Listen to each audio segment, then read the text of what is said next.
अच्छा देखें, क्योंकि मुझे बहुत सारे स्टूडेंट्स ही देख रहे होंगे, मैं एक बात कहूँगा कि अपने जो टीचर्स हैं ना, उनको बहुत सीरियस लिया करें, ठीक है?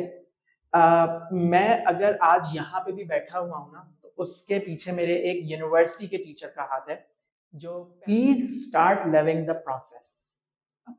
जब तक आप प्रोसेस और प्रोग्रेशन जो है उसके दीवाने नहीं होंगे, जब तक आपको उसमें मजा नहीं आने लगेगा ना, आप जैन जी हो, जैन अल्फा हो, आप कोई सी भी जनरेशन हो, आप कभी भी कामयाब हो नहीं सकते। ठीक है? जो टिकटॉक्स वगैरह होते हैं ना, इनसे आप कभी भी ना कनेक्शन बिल्ड नहीं कर सकते।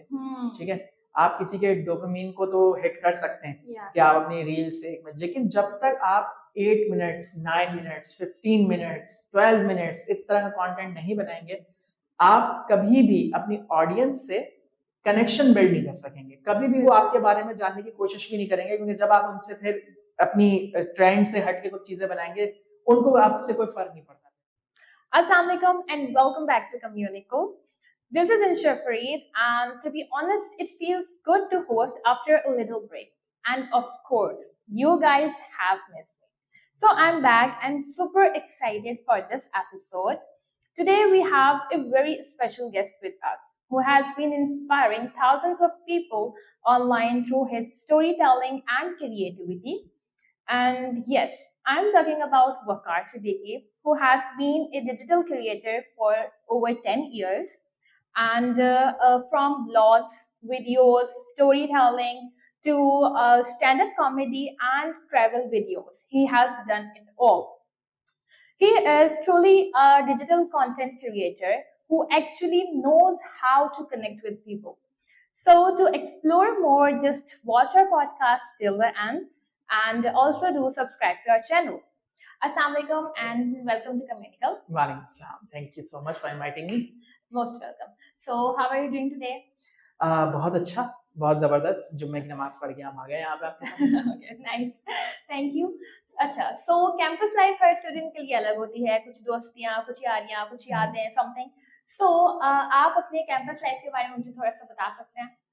अच्छा, मेरी जो कैंपस लाइफ थी, अगर आप यूनिवर्सिटी की बात कर रही हैं, वैसे तो मेरा स्कूल कॉलेज दोनों में भी बहुत ज्यादा मेरी स्ट्रॉन्ग कैंपस लाइफ थी।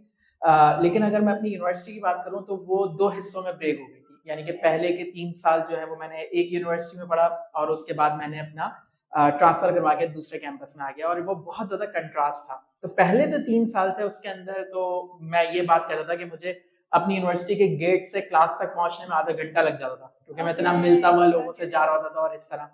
और आखिरी का जो मेरा साल था उसके अंदर ये था कि मैं मतलब I was just a ghost. मुझे कोई नहीं जानता था उस कैंपस में, और मैंने उसको इसी तरह रखना मुनासिब समझा कि मैं सिर्फ आता था, सबसे आखिर की बेंच पे बैठता था, क्लास लेता था और चला जाता था। तो मेरे लिए बड़ा दोनों कंट्रास्ट मैंने देखे। हाँ, तो मैंने दोनों कंट्रास्ट देखे। तो और मैं कहूँगा कि ये बहुत जरूरी है कि आप अपने कैंपस के अंदर सोशलाइज करें, लोगों से मिलें, क्योंकि उस वक्त के जो कनेक्शंस होते हैं वो मेरे ख्याल में लाइफ लॉन्ग चलते हैं। बिल्कुल ऐसा ही है। So for the 3 years जो आपका बैक था, तो उसमें कोई एक ऐसी मेमोरी जो you want to share?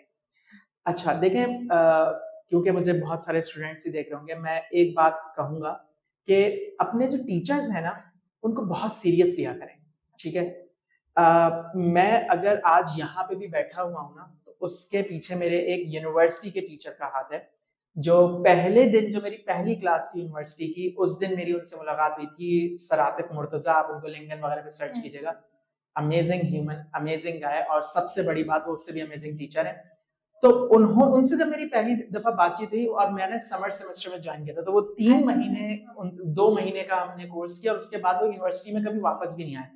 But मेरा उनसे कनेक्शन बन गया था। ठीक है, मेरा उनसे कनेक्शन था, उनसे मैं फेसबुक पे ऐड था, कभी कभी बात हो जाती थी। तो उन्होंने मुझे हेल्प की मेरी पहली इंटर्नशिप में जो मैंने नेस्ले में की थी। मेरी सेकंड इंटर्नशिप भी उन्होंने मुझे हेल्प की जो मैंने रैकेट में की थी। और जो मैंने पहला अपना बिजनेस शुरू किया, तो पहले प्रोजेक्ट में जिन्होंने हेल्प की थी वो भी उन्होंने। हाँ, तो आई ओ हिम अलॉट, मतलब उनका बहुत ज्यादा क्रेडिट है इसके अंदर। तो मैं ये कहता हूँ कि जब आप अपने कैंपस में जाएं तो आपको हर तरह की चीजें मिलेंगी, सब कुछ होगा, बट अपने टीचर्स से बहुत, और देखिए बना के रखना सिर्फ ये नहीं होता कि मेरे कोर्स में अच्छे मार्क्स आए। बना के रखने का मतलब होता है कि अच्छे रिलेशनशिप्स कायम करें। Alright, so how did you start your journey? And even why did you start your journey? What inspired you to start it? Okay. तो if you are talking about कि मैंने डिजिटल कंटेंट क्रिएशन में कैसा है, तो it was an accident ऐसे कह लें कि मतलब Oh, really? क्योंकि मैं मेरा कोई इस फील्ड से ताल्लुक नहीं था। I Hmm. Am bachelors in business administration, Yeah. वो भी इकोनॉमिक्स में। तो मेरा तो इससे कोई ताल्लुक था नहीं। हुआ ये था कि जब मैं बहुत पहले से मुझको शौक होता था वीडियोस वगैरह बनाने का, तो जब मैंने रैकेट के अंदर अपनी पहली इंटर्नशिप की, तो Hmm. मैं वहां पे था एज अ सेल्स, जो सेल्स ट्रेनर थे आतिफ Yeah, मुर्तजा, उनका मैं वो होता है ना बच्चा कि यार वो कंप्यूटर खोल देना और क्या कहते हैं, हाँ, मतलब yeah, यानी yeah. कि एग्जैक्ट मतलब यानी कि मैं वहां पे Assistant type, हाँ something. असिस्टेंट था Yeah. मैं, मतलब प्रोजेक्ट मैनेजर वो था, project training Okay, project okay. Training आ गया था, ये सही जो टाइटल था वो था। तो मैं उनके साथ लगा रहता था, तो उनके साथ मैंने ना एक आध वीडियो बना दी जो उनकी क्या कहते हैं ट्रेनिंग्स वगैरह करवा रहे थे, उसकी वीडियोस, तो उनको बहुत अच्छी लगी। Okay. तो उन्होंने मुझे इस पे वो किया कि यार आपको चाहिए कि आप ये वीडियोस वगैरह बनाए, तो इस तरीके से मैं इस फील्ड के अंदर आया था। Oh, interesting. सही। सो आजकल का जमाना बहुत ज्यादा डिजिटलाइज्ड हो गया है and everyone is going for that. So चाहे वो स्टूडेंट हो या वो एंटरप्रेन्योर हो या वो आर्टिस्ट हो, अपने मैसेज को दुनिया तक पहुंचाना चाहता है। सो आपके ख्याल में स्टूडेंट्स के लिए डिजिटल स्टोरी टेलिंग एलिमेंट सीखना कितना इम्पोर्टेंट है? देखें, सबसे इम्पोर्टेंट यही है, ठीक है। आपकी जैसे कि अभी हमारे सीईओ साहब हमारी वीडियो वगैरह बना रहे हैं, ठीक है ना।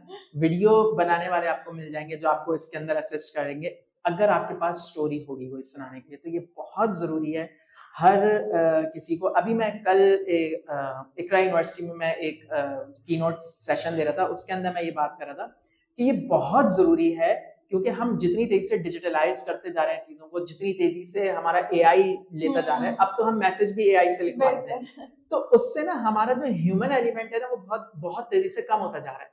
तो मेरे ख्याल में ये बहुत जरूरी है कि हम अपने ह्यूमन एलिमेंट से टच रहें, और उसका एक दकियानूसी कह लें, या मतलब यानी कि जो 5,000 10,000 साल पहले तो चीज चली आ रही है, वो है कि इंसान दूसरों को कहानियां सुनाते हैं। मुझे आपको जानना होगा या आपने मुझे जानना होगा, तो आपने मेरी कहानी ही सुननी पड़ेगी, ठीक है। तो ये बहुत जरूरी है। डिजिटलाइजेशन जरूर उसकी तरफ जाएं, लेकिन अपनी वॉइस ना खोएं, ठीक है। अपनी वॉइस को जिंदा रखें और कोशिश करें कि अपनी स्टोरी टेलिंग स्किल्स को एटलीस्ट लोगों को ये बताना सीखें कि मैं हूं कौन और मैं कर क्या सकता हूं और मैंने क्या किया है। ये 3 चीजें तो आपको आनी चाहिए। तो और डिजिटली तो अब आपके पास प्लेटफॉर्म्स, तो आप मुझे गिनवा देंगे कितने सारे, तो ये बहुत जरूरी है। ओके, सो जैसे एक रेसिपी, हर डिश के लिए एक अलग रेसिपीज होती हैं and something like that. So अगर मैं बोलूं कि स्टोरी टेलिंग में कोई 5 important elements you would like to add, तो वो क्या होने चाहिए? देखें, अगर आप स्टोरी टेलिंग के अंदर मैं 5 तो नहीं बता सकूंगा, हो सकता है ज्यादा हो जाए, हो सकता है कम हो जाए। हाँ, तो कम कर लेते हैं हम लोग अभी, मुनासिब कर लेते हैं, ठीक है। तो देखें, एक स्टोरी के अंदर ना 3 चीजें होती हैं। सबसे पहले एक उसका स्टार्ट होता है, एक क्लाइमेक्स होता है और एक एंड होता है, ठीक है। स्टोरी के लिए मैं हमेशा एक बात कहता हूँ कि लोग जो है वो कहते हैं कि कहानी बड़ी होती है, कहानी की साइज क्या होता है। मेरे नजदीक हर कहानी का जो साइज होता है ना, जो वो होता है 3 सेकंड। एक 3 से 5 सेकंड के अंदर की एक चीज होती है, कहानी जो होती है वो 3 से 5 सेकंड की होती है। अब डिसाइड ये करना होता है उसको सुनाने के लिए हमको कितना टाइम पहले चाहिए, कितना आगे। अब मैं एक मिसाल देता हूँ कि ये फोन है, अगर आप यहाँ पर आए और इस फोन की आप देखें कि स्क्रीन टूटी हुई है, ठीक है। वो स्क्रीन टूटने में कितना टाइम लगता है कि मतलब यहाँ से गिरा वो 1 सेकंड के अंदर टूट गया, ठीक है। अब मुझे ये बताना, अगर मुझे कहानी बतानी हो कि स्क्रीन टूटी कैसी, कहानी तो टोटल ये है कि ये स्क्रीन टूट गई है, ठीक है। ये तो हो गया 1 से 1.5 सेकंड। अब मैं जब बताने के लिए आपको शायद ये बताना होगा, यार मैं तुम्हें क्या बताऊं, मैं अभी था वहां पे, आज क्या कहते हैं जुम्मे का दिन था, तो मैंने क्या कहते हैं वो बिरयानी खा रहा था, उसमें बहुत ऑयली सी वो बिरयानी थी, वो मैंने खाई। और उसके बाद क्या हुआ, अचानक से मेरे क्या कहते हैं ड्राइवर आ गया, उसने कहा कि भाई आपको जाना है, मुझे तुम्हारे पास आना था। तो मैं हाथ नहीं धो सका, मैं गाड़ी में आके बैठा तो टिश्यू पेपर नहीं मिल जाते मुझे, मैं इतना परेशान कि यार क्या करूं। यहाँ आया, आते ही तुम लोगों ने मुझे पानी पिलाया और ठग से शुरू कर दिया, तो हाथ धोने का मौका नहीं मिला। तो तुम अभी बाहर गई हुई थी, मैंने इसको हाथ में उठाया, वो मेरे हाथ में चिकने हो रहे थे, स्लिप हो गए, गिर गया और ये टूट गई, ठीक है। अब ठीक है, अब तुमने देखा अब कहानी शुरू कहां से हुई, जहां से मैंने बिरयानी खाना शुरू की थी, ठीक है। तो अब सुनाने के लिए, अब जब तुमने मुझसे पूछा कि क्या, तो मुझे वहां से यहाँ तक की तुम्हें कहानी सुनानी पड़ी। तो कहानी जो है वो, तो आपको ये डिसाइड करना था कहाँ तक। अब उसके बाद इस कहानी का होगा, यार अब मैं क्या करूँ, मेरा फोन तो टूट गया है, मुझे मेरे पास दूसरा फोन नहीं है, अब मैं यहाँ से जाऊंगा, इसका पैनल वगैरह चेंज करवाऊंगा, ठीक है। तो क्लाइमेक्स तो ये था कि ये फोन टूट गया, उसके आफ्टर मैथ्स क्या हुए, अब वो यहाँ तक बात कैसे पहुंची। तो ठीक है, इस तरह होती है कहानी, इस तरह बनती है। तो ये सबसे पहले यू हैव टू आइडेंटिफाई कि आपने बात कौन सी बतानी है, मुझे ये बताना था, ये टूटा कैसे। तो ये होती है। That's wonderful. I like that. अच्छा, so अब मैं बात करूँ कि जैसे आजकल द जेन जी वन हमें बहुत ज्यादा क्रिटिसाइज किया जाता है कि ये लोग कंसिस्टेंट नहीं है, सही है। सो अकॉर्डिंग टू यू, अगर कोई डिजिटल क्रिएटर है, सो उसके लिए सबसे ज्यादा जरूरी चीज, एक तो सब ये कहते हैं कि कंसिस्टेंट होना है, सो वो जेन जी पीपल जिन जो बहुत ही इम्पेशेंट हैं, वो इसको कैसे टैकल करें? देखें अगर मैं मजीद आपको एक्सप्लेन कर दूं तो समझो, जो हमारी जनरेशन है वो ये चाहती है कि अगर आपको रिजल्ट्स नहीं मिल रहे ना with in a month, with in 2 months, with in 3 months, so they will just stop that thing and shift towards another thing, right? So how can you explain to those students, yeah, even to me, to be consistent in your life? यार इसका तो एक बहुत ही, जिसे कहते हैं कि बहुत अच्छा फॉर्मूला है कि please start loving the process.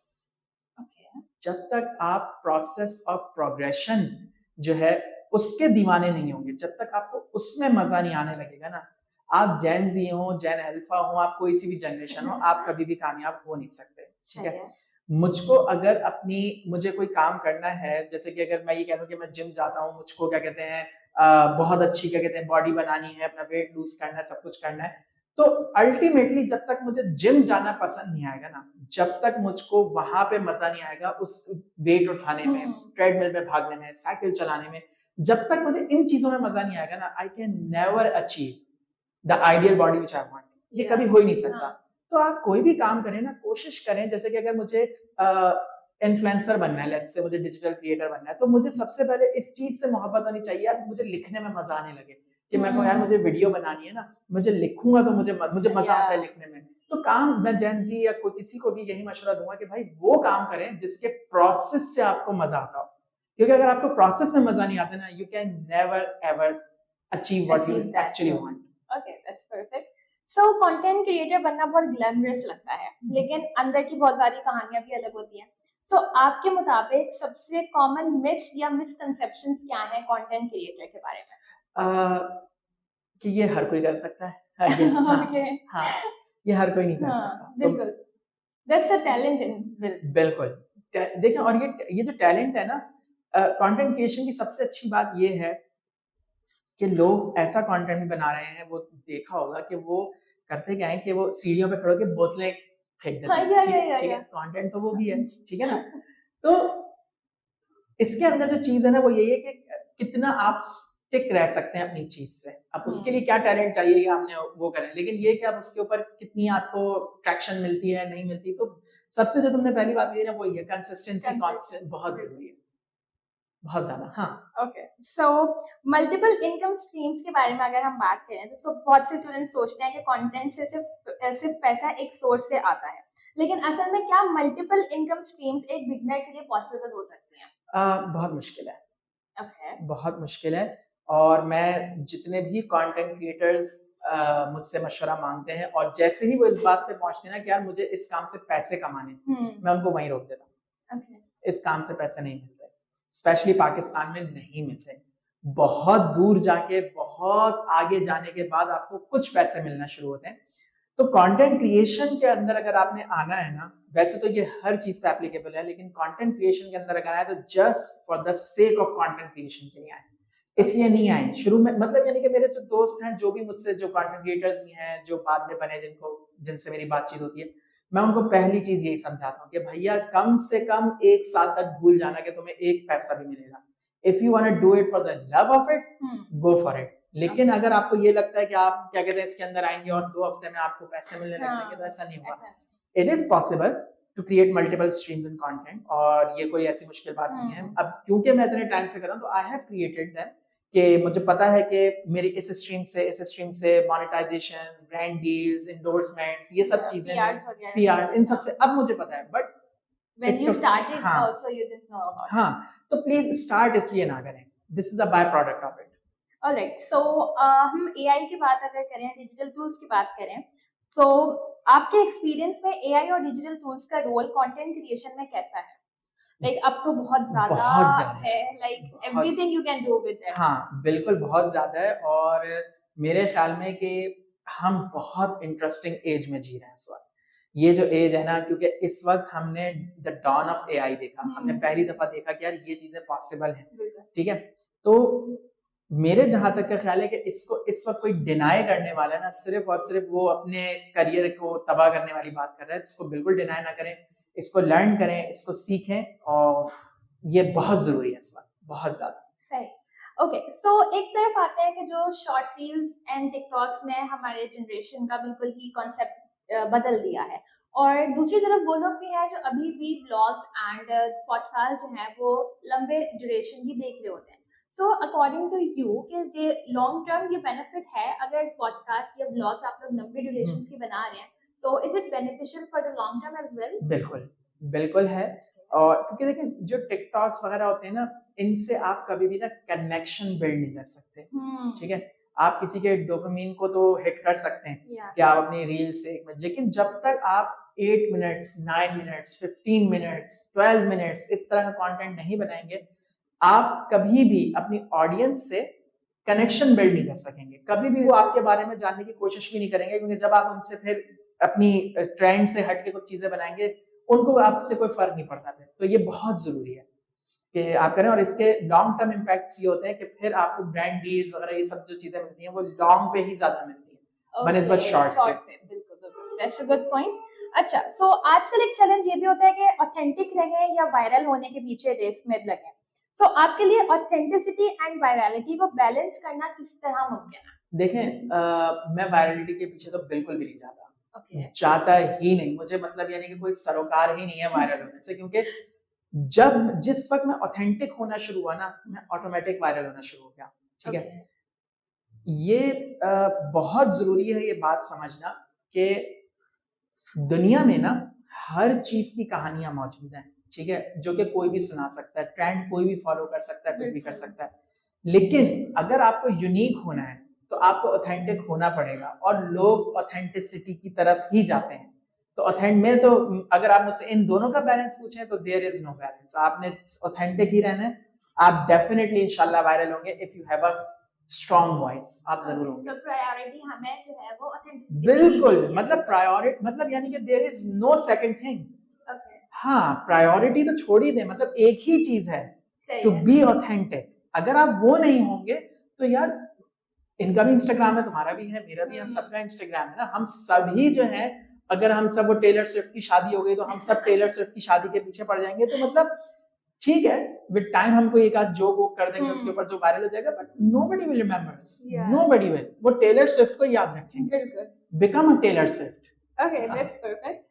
Alright, so अब एक न्यू हम सेगमेंट में आज इंट्रोड्यूस करेंगे आज के पॉडकास्ट में। उसका नाम है कुछ भी, सही है। So I'll do ChatGPT and I'll generate some random words on my phone, और आपको बस बताना है कि जब भी आप वो वर्ड सुने जैसी फर्स्ट इंस्टेंट पे, तो कोई भी आपके दिमाग में जो फर्स्ट चीज आ रही है, कोई कहानी हो सकती है, कोई पुराने जोक हो सकता है, समथिंग लाइक दैट, तो वो क्या है। So like just कुछ भी, सही है, कुछ भी। Alright, so your first word is चाय। कभी जिंदगी में नहीं P. Don't tell me. Yes. Okay. अच्छा, ऐसे भी लोग होते हैं। Okay, perfect. उसके बाद शादी। हो ही नहीं रही। Okay, definitely जल्दी हो जाएगी। इंशाल्लाह। इंशाल्लाह। कराची। ख्वाबों का कब्रिस्तान। Oh my God, that's deep. बारिश। जहमत। कराची नहीं पूछती पहले ना, तो फिर मैं कोई अच्छा जवाब देता, लेकिन कराची कह के ना मेरा सारा वही खराब कर दिया। टेम्पो हाँ, टेम्पो ही तोड़, मतलब अपने सब चीजें ना उसी से, जिसे कहते हैं ना कि वो होंगी रिलेट। हाँ, okay, that's fine. Cricket. Passion, that's nice. Okay, school.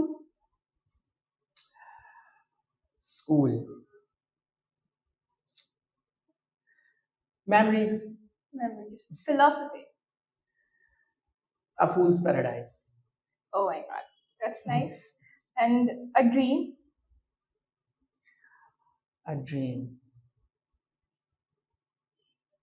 Hope. An exam. hate it. That's nice. I loved it. All right. So that's it. इतने हमें क्वेश्चन बहुत है. वैसे मैंने बहुत सारे निकाल दिए हैं, ChatGPT में दे दिए हैं. Thanks to it. But इतना ठीक है. अच्छा, अब मैं आपसे एक और सवाल पूछना चाहूंगी. वो ये है कि अगर आप फ्यूचर के पाकिस्तान डिजिटल स्टोरी टेलर्स को इमेजिन करें तो आपको क्या लगता है कि वो कहाँ जा रहे हैं, और आजकल का जो न्यू ट्रेंड्स चल रहे हैं, न्यू क्रिएटर्स आ रहे हैं, तो वो कितना एक्सेल करेंगे? What do you think? देखिए बहुत ही नार्सिसिस्टिक किस्म की बात लगेगी आपको और कहेंगे वाह भाई क्या समझता क्या है अपने आप को. बट जहां तक मैं देख रहा हूँ ना कि अब मेरी नजर में कोई भी स्टोरी टेलर इस वक्त है नहीं. पाकिस्तान के अंदर जब मैं उसके ऊपर देखता हूँ ना तो there is no story teller जिसको मैं कह सकूं कि यार इसको ये आर्ट आता है स्टोरी सुनाने का, या ये जो मतलब ये जो है ना मुझे चौंका सकता है. ये जो कोई बात कर रहा है ना इसके अंदर देखिए स्टोरी के अंदर कोई एलिमेंट ऑफ सरप्राइज भी होता है, कोई ऐसी चीज होती है कि जो मुझे सोचने पे थोड़ा अलग मजबूर करे. There is no one. कोई भी ऐसा नहीं है कि जिसकी मैं क्या कहते हैं कोई रील देखूं या वीडियो देखूं मैं यार वाह सुभान अल्लाह क्या इसने अपने एक्सपीरियंस से ऐसी चीज बता दी कि हर चीज फैब्रिकेटेड है, हर चीज ब्रांडेड है, हर चीज एक वायरल के पीछे लगे हुए, एक थीम निकल आती है, एक टेम्पलेट निकल आता है, हर कोई उसी के ऊपर बनाना शुरू करता है. There is no story. ठीक है, वो कोई पुरानी क्या कहते हैं जगहों पे जाके कोई खानों के ऊपर बना रहा है कि भाई ये कहानी इसकी कहानी, तो मेरा नया नहीं हो रहा, कुछ नया नहीं हो रहा. ठीक है, और मतलब यानी कि टेम्पलेट्स हैं कि मतलब अब सबको पता है वो अब खाने के ऊपर बननी है, अब सब ने भाई वो वहां से वो टिक्का ऐसा है तो वो बिरयानी ऐसी है. अरे भाई बस बस There's nothing something new. हाँ मुझे कोई चीज एक्साइट नहीं करती, यानी कि मैं जिसको देख के कहूँ ओए ओए क्या बना दिया इसने, मुझे कुछ एक्साइट नहीं. अच्छा, ये तो हम न्यू के बारे में बात कर रहे हैं. So even in the past ऐसा कोई जो आपको इंस्पायर करता हो? मुझे जो स्टोरी टेलर है देखिए मुझे ना एक तो स्टोरी टेलिंग भी बहुत अच्छी लगती है, दूसरी चीज मुझे ना मंजर निगारी बहुत पसंद है. मंजर निगारी यानी कि मैं कोई चीज सुन रहा हूँ ना, मुझे जरूरत नहीं है विजुअल्स देखने की, वो बंदा अपनी बातों से ऐसा बताए तो उसके अंदर जो चैंपियन इंसान है ना, मतलब मैं सबको कहूंगा अगर आपने नहीं पढ़ा उनको तो पतरस बुखारी को पढ़ें. पतरस के मज़ामीन एक किताब थी हमारी, शायद इंटर में थी या कहीं थी, उसके अंदर उसके एक आध मजमून था उसका, वो पतरस के मज़ामीन पढ़ें आप. उसके अंदर कुछ ऐसी कहानियां हैं जो आपको ये बताएंगी कि जरूरी नहीं है कि मैं हर चीज के कट कट कट करके इतने शॉर्ट्स लगाऊं और वो लगाऊं तो वही स्टोरी हो. स्टोरी वो नहीं होती. स्टोरी होती है जब आप किसी को कहानी सुनाए ना तो वो उसके अंदर इमर्स हो सके. ठीक है, और चले विजुअल स्टोरी टेलिंग है तो और दुनिया को बहुत आसान कर दिया, लेकिन मैं हूँ बड़ा हार्डकोर स्टोरी टेलर कि मैं पढ़ के ना इमेजिन करूं उन चीजों को. अगर आप पतरस बुखारी की एक है जो उन्होंने साइकिल पे बनाई थी. अच्छा, एक कहानी है उनकी साइकिल पे, मुझे उसका नाम अभी नहीं याद आ रहा, लेकिन वो जो है ना वो उसका अगर आपको लिंक भी मिले ना तो वो किसी तरह लिंक जो है उस पॉडकास्ट उसमें डाल दिया. और मैं चाहूंगा कि वो बच्चे पढ़ें कि कहानी होती क्या है. और तो मैं अगर पास्ट के अंदर जाऊं तो मुझे पतरस बुखारी बेइंतहा पसंद है. मुझे अगर कहानियों के इश्तियाक अहमद, कैसे भूल सकता हूँ, इश्तियाक अहमद, इब्ने सफी, ये जो स्टोरीज थी ना, ये मेरा जो जॉनरा है सुनने का वो पढ़ने का वो था जासूसी. तो इब्ने सफी और इश्तियाक अहमद इनका कोई मुकाबला नहीं. और अगर मैं अगर आज स्टोरी टेलर हूँ और इतने मजे से क्रिटिक कर रहा हूँ लोगों को या कुछ है, तो उसके पीछे यही लोग हैं मैं जिनकी मैंने हजारों किताबें पढ़ी हैं. तो वो बहुत जरूरी है. अगर मैं कोई पुराना या नया जो भी है, मैं सबसे पहले जब भी मुझसे कोई कहता है मुझे स्टोरी टेलिंग करने में, कहता हूँ यार गुड, वेरी गुड, ये बताओ पढ़ी कितनी है कहानियां तुमने. 100 पढ़ोगे तो एक लिखोगे ना. हाँ, तो ये वाली भी एक चीज है. तो मेरे ख्याल में पास्ट में जाऊं तो इब्ने सफी, मुश्ताक अहमद यूसुफी, इश्तियाक अहमद और पतरस बुखारी, और प्रेजेंट में आऊं तो अभी मुझे कोई भी नहीं मुझे नजर नहीं आता. So हम just will wrap up our podcast with our signature question. That is, what is that one thing you want to change in Pakistan's educational system? मेरे ख्याल में एक तो कोई चीज नहीं है भाई. पूरा ओवरऑल हर कोई हमें ये बोलता है, but we just suggest कि चलो थोड़ा सा briefly आप बता दें. मेरे ख्याल में छोड़ें, मैं नहीं बोलना चाहता, कुछ उल्टा ही हो जाएगा, लेकिन मैं अगर यही कहूंगा तो पॉडकास्ट के बाद मैं आपको बिल्कुल कहूंगा, मैं कहूंगा कि हम ओवरऑल जो है वो अपनी जो हिस्ट्री है ना उसको जरा सही से पढ़ाएं. जो हमारी हिस्ट्री है, ठीक है, हमको बहुत ज्यादा मगलूब होने की जरूरत नहीं है. अपने जिसे कहते हैं कि जो हमारे आका रह चुके अंग्रेज जो वो यहाँ पे छोड़ गए, हमें उनसे इतना मगलूब होने की जरूरत नहीं है. हमें अपनी ओरिजिनल हिस्ट्री पढ़ानी चाहिए. हमें अपने ओरिजिनल हीरोज बच्चों को बताने चाहिए कि कौन है जिन्होंने क्या क्या किया. इसकी बहुत जरूरत है। एक चीज ये कि हम हिस्ट्री, और दूसरी चीज जो हम नई चीजें ना उनको तेजी से अडॉप्ट करें। थोड़ा हम लोग बहुत देर कर देते हैं अडॉप्ट करने में ना, मतलब आज अगर कोई चीज है, मतलब मैंने अभी मुश्किल से फ्लॉपी डिस्क बाहर निकली है शायद, ठीक है, वो भी अभी तक पढ़ रहे थे, तो हम अडॉप्ट तेज करें चीजों को, तो फिर मेरे ख्याल में ये सिलेबस शुड बी अपडेटेड बहुत जल्दी, यानी कि हर सेमेस्टर में। अब मैं क्या कहते हैं, बाहर से कोर्सेज कर रहा हूँ। मैं एक कोर्स कर रहा हूँ आजकल एआई के ऊपर। ओके वो कोर्स जब लॉन्च हुआ था तो वो 18 घंटे का था, ठीक है, अभी वो 24 घंटे का हो चुका है। उस कोर्स को लॉन्च हुए 3 महीने हुए हैं, यानी कि वो कंटिन्यूअसली अपडेट होता जा रहा है कि अच्छा यार ये एक नई चीज आ गई, अच्छा ये नई चीज आ गई, तो वो मैंने कहा 18 घंटे करने थे, वो 24 घंटे हो गए। जब तक 24 घंटे पहुंचूंगा वो 36 घंटे का हो जाएगा, क्योंकि वो तेजी से अपडेट करते जा रहे हैं। तो ये जो है ना वो बहुत जरूरी है हमारे एजुकेशन सिस्टम में कि वो तेजी से ना अपडेट करें चीजों को। हाँ, Thank you so much, and thank you so much for coming and for the wonderful podcast. I really loved it. चलो, thank you so much, thank you, Allah Hafiz.